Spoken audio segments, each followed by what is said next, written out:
Ladies and gentlemen, we would like to welcome to the stage a true innovator and entrepreneur, Mr. JQ. Jonathan Quarles. Jonathan Quarles. Thank you. How's everyone? It's definitely a pleasure. That introduction, Jonathan. How you doing, my man? I'm well. I'm excited about this. So awesome. We're excited to have you here. Yes. There's so much that we want to talk to you about and get to. I mean, you're a serial entrepreneur. You are an author of a book called Making Dollars While Making Change. You're a CEO and founder of Quartz Water. You are an angel investor, and we're going to cover all of it. Man of many hats. Yes. And I mean, this conference is all about innovation across industries, and you've been a lifelong problem solver and entrepreneur. So can you talk about a little bit about your journey and how you kind of got to where you are? Sure. So, I grew up born and raised in Flint, Michigan, and I came from very humble beginnings. And so I realized at a very young age that the only way I can get out of poverty was through entrepreneurship. And that's something that my dad always taught me, is that you want to work for yourself and you want to be able to create your own or live life on your own terms. So I was fortunate at a very young age. I've always had hustle and grit in me. That's what the community made me. My dad taught me work ethic. So at a very young age, I started my first, I was a paper boy. So remember when they used to roll the papers in the morning and throw the papers on people's. Yeah. So I did that at a very young age. And then I was able to expand and get different territories. And so I was like a top seller at a very young age. So that was my first form of actually creating a business, because I started hiring younger people because I didn't want to wake up early in the morning to do the paper preparation. So I would hire them and give them a percentage. And so from then on, from that point until maybe elementary, middle school, high school, I had t-shirt businesses. I had a printing company. My dad we had a color printer when they first came out. The ones that took forever for like one page to come out. It was like dot, all of the color. So we did all of those things. I grew up in the place. I was actually in a gang. I grew up in the inner city of Flint, Michigan. So I saw a lot of violence. I saw a lot of my best friend get murdered when I was 12. Wow. And, I had a third grade teacher to tell me I was going to either go to jail or be dead. And that was kind of the life that I was living at the time. But I realized that, again, I had to hustle in a different way. So I never sold drugs. I never did anything like that. I was fortunate to have a mother and a father at home, which when I say fortunate, most of my friends didn't have a father at home. So I had a father that was involved in my life. And so I had all these different business ventures, went to college, started a consulting company, which was then called Common Link Consulting Services, which essentially was like the Olivia Pope of consulting. So I would undo knots and, the relationships that I had when I worked. And I didn't talk about this, but Tavis Smiley. Some of you all probably remember Tavis Smiley, but he gave me an opportunity in high school to serve as like his youth ambassador. And by working with Tavis, I was able to build my Rolodex of the relationships that I have, from Warren Buffett to President Bill Clinton to actually President Obama. I met President Obama before he was even a U.S. Senator, when he was just Barack Obama, the state senator. Yeah. How can you lose with a Rolodex like that? Yeah, it was, and again, because of Tavis Smiley, I have to credit him, and I talk about him. He actually wrote the foreword in my book. Tavis really put me on. And so he taught me the importance of relationships, long-term relationships, not transactional. And so, he helped me to accelerate all of the business ventures that I have today. I had a stint where I worked corporate as a senior executive in a couple of multi-billion-dollar corporations. I also worked for a mayor in Detroit. So I had an opportunity to understand how municipalities work and local governments, and then also worked in the foundation. So with Tavis Smiley, I worked at his foundation. But with that, I always knew that these were kind of like me going to school, post-school. I went to the school that's often imitated but never duplicated, Florida Agricultural Mechanical University. On the A&M. Yeah. I have to stop you right there because I'm a Wildcat, so I'll excuse that. Much love. Much love. I love Bethune-Cookman. We spent a lot of great times in the Florida Classic, and probably the best bands in the world. Those two bands are like the best bands in the world. So. Oh yeah. Awesome. Well, with all of those business ventures and being a serial entrepreneur, what would you say you are most proud of, or what the ones that kind of really stood out to you? I think the ones that I'm working on now, and I'll tell you this, one of the things that really changed my life and really would kind of like help me to walk away from corporate, the nice, safe, comfortable stable job income was the birth of my daughter. I have three daughters. My first daughter was born 8 years ago. And I just remember looking at her eyes. And at the time, I was a senior vice president for sales for an IT company. So I was traveling every week. And I would come home and my daughter, my baby daughter, months old, would look at me like she didn't know who I was. And the greatest pride and the greatest joy that I have, and the reason why I do what I do now, is because I do it for my kids. I do it for my family. And it's less about money and things like that. So the work that I do now, all of my companies are all double, triple bottom line companies. So my consulting company, we help high growth companies in over 7 countries do business in America, but we also help them with social and corporate responsibility strategies. Quartz Water, which is the water company I started last year, we actually help we serve as a hub, a second line water solutions for areas like Flint, like Detroit, all over the United States. And believe it or not, it's not just small towns that are dealing with water contaminations or water shutoff, but it's actually a lot of these older infrastructure cities like Chicago.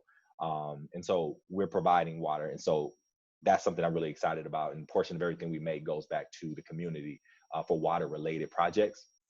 And then the last thing, well, I'll talk about the book, but I'm also an equity partner in a pretty sizable cannabis company, which we all know that there's a lot of people that look like a lot of Black and brown people that are in jail or still have things on their record for something that's not legal. And so for me, I'm not a consumer of cannabis, but I wanted to make sure that I played a part as an equity partner. So I'm at the table and I can positively effectuate change for people that look like me and be a part of this prosperity. Wow. Right. I want to talk more about Quartz. It's not every day that you see entrepreneurs and especially people of color in the water space. And so I can only speculate that because you're from Flint, it really hit home for you to see your community suffering in that way. But tell us a little bit more about how Quartz Water came to be. Yeah, so that was inspired by the Flint water crisis. And to be honest with you, I remember when that happened because I live in Detroit now, but I remember when it happened before it became public or national or international news. And I realized I wanted to do something about it. I have friends, a lot of folks that I met when I worked with Tavis will call me and say, where do we write the check? And then who's going to be the responsible people that we can write it to? And it was more than just what most people were doing was like sending like pallets of water. I knew that wasn't a long-term solution. I wanted to be a part of a solution that the community was engaged with in partnership with the community. And so we wanted to have a long-term solution. And so I had opportunity to travel around and meet other companies that are in this kind of water technology space. And eventually we were able to come and figure out a solution that works for the community and the community can have ownership in. And we actually are involved in the community. We're headquartered in Flint, Michigan. And for me, it's a personal project. I'm super excited about the things that we're doing and what we're going to do all over the world. But we want to attach ourselves to other people that have other water solutions, because it's not like what we realize is that it's not like a one size fit all kind of thing. There are some communities that need high industrial scale water. There's some that need, particularly in Africa, that need access to water, but they don't have electricity, so it needs to be solar powered. So there's different technologies that is much needed, and we want to be the hub for all water solutions throughout the world. You're absolutely right. I spent some time in South Africa, and you definitely can see how the country is developing and changing. There's a lot of opportunity, especially even the neighboring countries around. With you being an HBCU grad, and I wanted to talk about opportunities. And I got a chance to dive into Quartz and look at the technology behind. So what do you see partnerships, with institutions, maybe like HBCUs or like some hospitals or schools? So what would be some opportunities there, and what are some of those things that you already have in the works? Sure. So we're actually in conversations right now with other universities, in particular HBCUs. I mean, that's obviously, I have a personal bias for HBCUs. I think it's the best learning education systems, at least in my opinion. And so, yeah, so we're looking and talking to universities in their sports program. We're also talking to them about access to clean drinking water within the dorms in which they're living in. It's funny because most colleges and universities now have a lot of off campus, which When we were at school, everybody had to stay on campus at least for your freshman year. But no, so we're open to those kind of conversations. And if there's other people a part of this platform that are interested, we definitely would love to talk to you, because our goal is, look, we want to make sure that people have access to clean drinking water, specifically pre and post COVID. There's a lot of issues right now as it relates to water. And the reality is this: during COVID, there's states like Virginia, there's communities within Virginia that had water shut off since January of this year. Oh my God. So they had no access to water in their own home. And crazy. so that's this is happening in the United States. Exactly. This is the United States of America. This is not a third world country. So, what we realized was that, after we started doing our research, and what we did as a responsible citizen, we actually started talking to the community and really understanding what is it they want, so that we're not prescriptive and we're more listening and making sure we're in partnership. And 1 out of 3 people on the planet does not have access to clean drinking water in the world. 1 out of 3 people. And that's a problem. And so my life mission is to make sure that we create a dent. We're not the end all be all, but we have one solution. And for those that we don't have solutions to, we have other people that know that we can refer, but we want to be a part of that movement. I think a lot of times you see people who want to get involved or create a solution for a problem like you did, but they aren't quite sure how to go about it. They may be thinking, oh, I have to go in the nonprofit world or the volunteer route. They're not sure how to make it into a profitable business, and they may even feel a little weird about that part of it. And you have a book called Making Dollars While Making Change. And so I want you to talk a little bit about that. Yep. So the book was actually also inspired. It's been inspired by this whole movement. I realized in 2015, after I visited Israel for the first time, that, I spent the first half of my adult life, working for this idea of creating legacy and wealth for my family and my community. But then I also realized that I was actually chasing just money. And I just know that wasn't the values that my dad taught me growing up in Flint, Michigan. My dad taught me that the price that you pay, like what we're doing now, is above service. And so he says, never mistake your presence for power. And the fact in which we're able to do the work that we're doing, because we were always doing community service. My dad has the biggest heart, my mom also. And it reminded me of what my core and what my values were. It wasn't about making money, right? So my kids are going to be okay. I'm working on my grandkids right now. And so I've already kind of accomplished something that I've always wanted to, but it's bigger than me and my life. And so I talk to my daughters about this all the time, is that you got to figure out what your why is.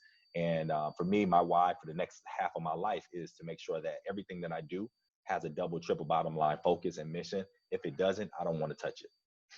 People, planet, profit. And, I think sustainability is, it's a huge topic, especially for this generation where, we kind of want things fast, we want things quick, but we have to look in terms of that longevity and making things sustainable. Like, yeah, we can turn a profit, but is it something that is going to be healthy? Is it going to be something that's going to bring a return to you health-wise or even mental health-wise? Sure. So and that's huge. I talk about that in the book. Mental health, I talk about that. Right. I mean, when you talk about entrepreneurship and change makers, I think we tend to forget about that. And for me, during COVID, I mean, I actually struggled with anxiety for the first time in my life. Me too. And it was really bad. I mean, it was to the point where I felt like I couldn't breathe. But the reality is, I think if we're going to be game changers, we have to make sure we take care of not only our physical body, but our mental body and our spiritual, our spirituality.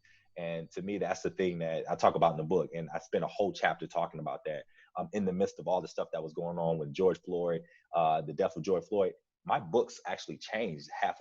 As I was writing the book, I started writing the beginning of COVID and finished within 3 months. But during that time, the George Floyd situation happened, and there was a whole lot of civil unrest, all of the COVID situation. I said, I have to figure out how to incorporate that into this, because this is real life situations. And so I'm really excited about that.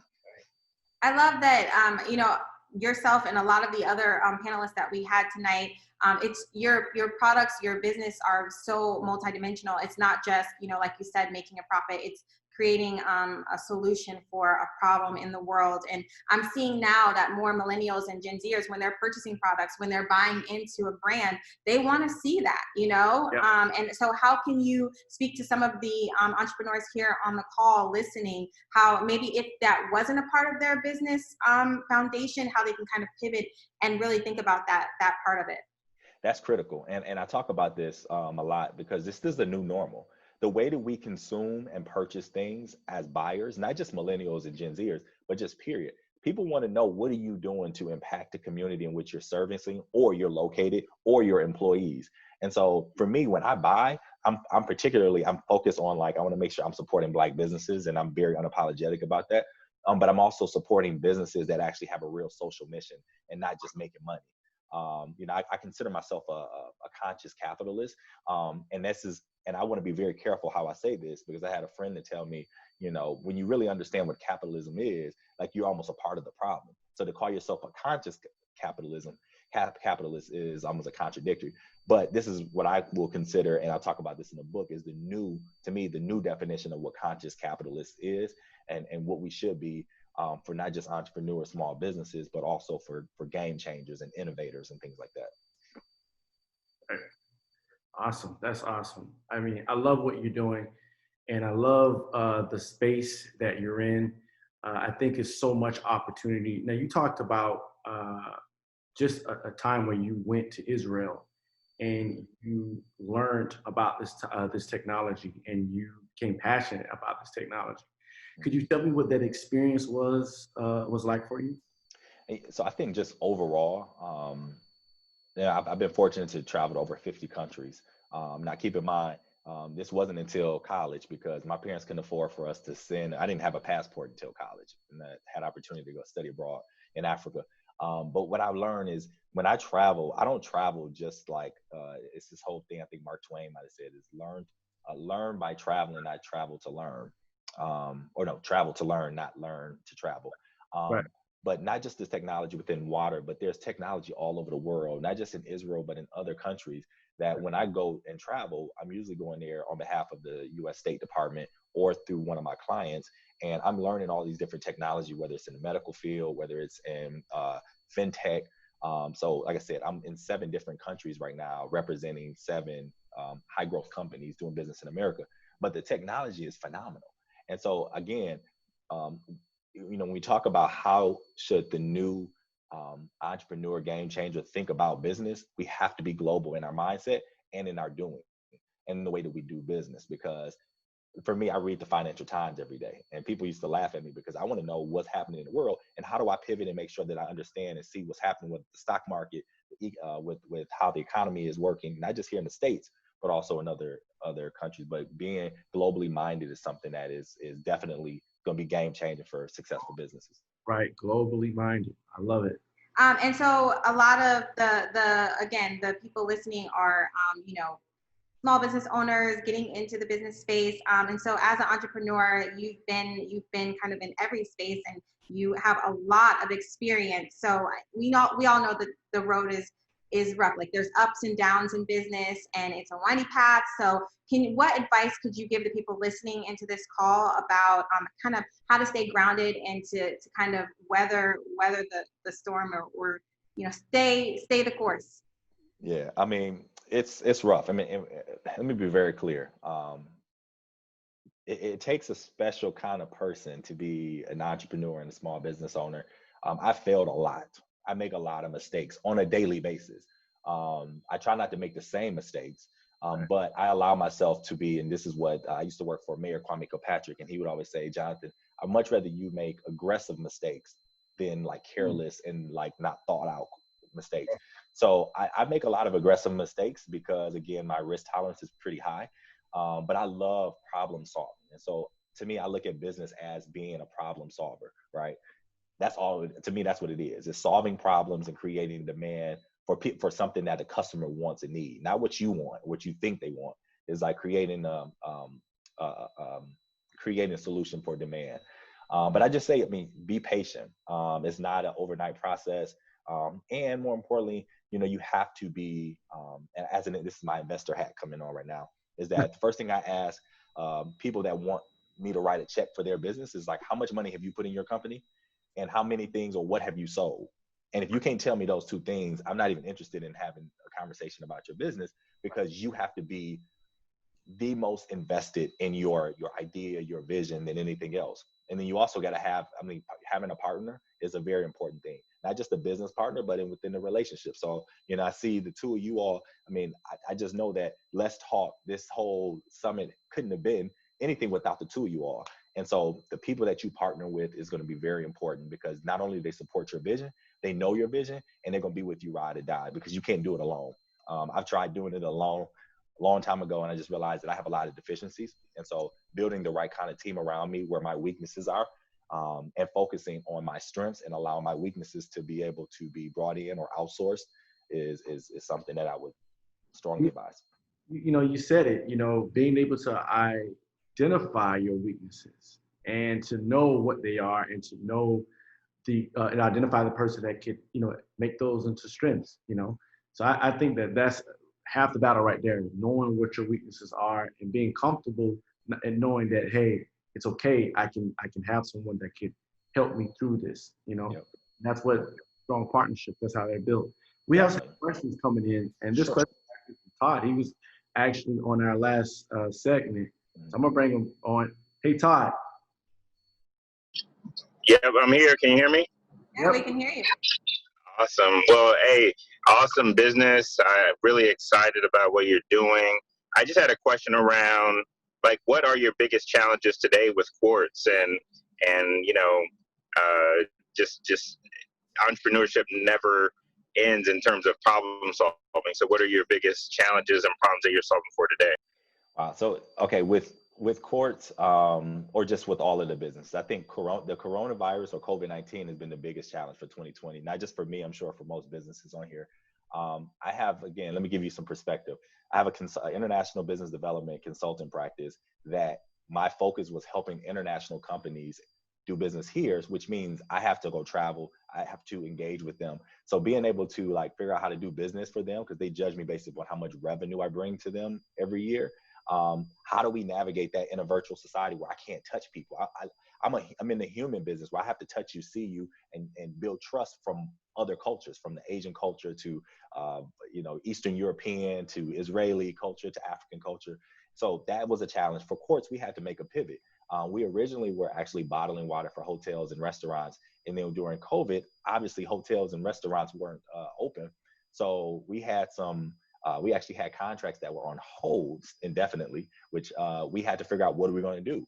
And so we realized that the bottling was something that was not something that we needed to do. And so we pivoted to now providing technology solutions to, you know, municipalities and governments, prisons, hotels, and things like that. But there's always a challenge. And to me, 2020 was one of those things where it was a beautiful thing for me, because as an entrepreneur, I love challenges. I love solving problems, and I love undoing like knots that most people don't want to deal with. And again, I have a very high stress, or a low stress level. And so some people on my team think I'm crazy sometimes, because it's like, Jonathan, like, how many things that we're going to have to try to do and try to like fix. But you know, this really helped me to think about my business in a different standpoint, because there's a reality. We may have another COVID-19, you know, a reoccurring. And so like, how are businesses now going to be able to function? Because you can't just stop business because there's a pandemic. We got to figure out how we be smarter about how we leverage the technology and the resources that we have at our disposal. All right. Awesome question. We have some comments too. People are commenting about the HBCU Pride. We have SSU. Oh yeah. We have A&T, and we Oh, have so Beautiful many. schools. And a comment about it's amazing to see so many young people doing great things. People are really getting a lot out of your talk. I just wanted to ask you, like, what would you really just like, what's the call to action, or what would you really leave people with? I mean, I think people want to keep talking. We only have so much time tonight, but what would you want to leave people with? And then where can people find you to kind of get more information about Quartz and yourself? Sure. So I think what's more important than anything else is you have to really you got to be deeply rooted in your why. I think everything else doesn't matter. I mean, it's not about money. It's not about the cars or the house that you have. What are you doing? What is your why? Why do you do what you're doing? What is your purpose? And so once you understand what your purpose is and what you're passionate about, And then you figure out, and I almost kind of like reverse engineer, like you figure out what are my deficiencies in this area of my vision or whatever my why is, build a team around that, a team that's diverse, not just ethically, but also within industries, but also shares the same values with you. And then again, you have to be globally minded. So those are the three things that I would say. And then lastly, to reach me, you can check me out on jonathanquarles.com to purchase the book. The book is a playbook for game changers, innovators, and entrepreneurs. And then I'm on social, jonathan.quarles on Instagram. Pretty easy to find if you just Google my name. But this is an honor, and I'm so thankful to be a part of this. Thank you so much. And we're just honored to have you on the platform. And I want to say to everyone listening, you can log on to the Let's Talk website. That's letstalkinnovation.co. And we actually have a ticket bundle where you actually purchase a ticket and get a copy of the book, but you can also purchase the book alone as well. So go to the website, make sure you get the book that's making change, Making dollars while making change. Yeah. There you go. Thank you so much. And I appreciate this partnership and looking forward to having this long-term relationship with you all. Most definitely. Absolutely, most definitely. Oh yeah, we're going to be in touch. Trust. No question. All right. All right. Thanks, John. We'll catch up with you, brother. All right. Have a good one. You too.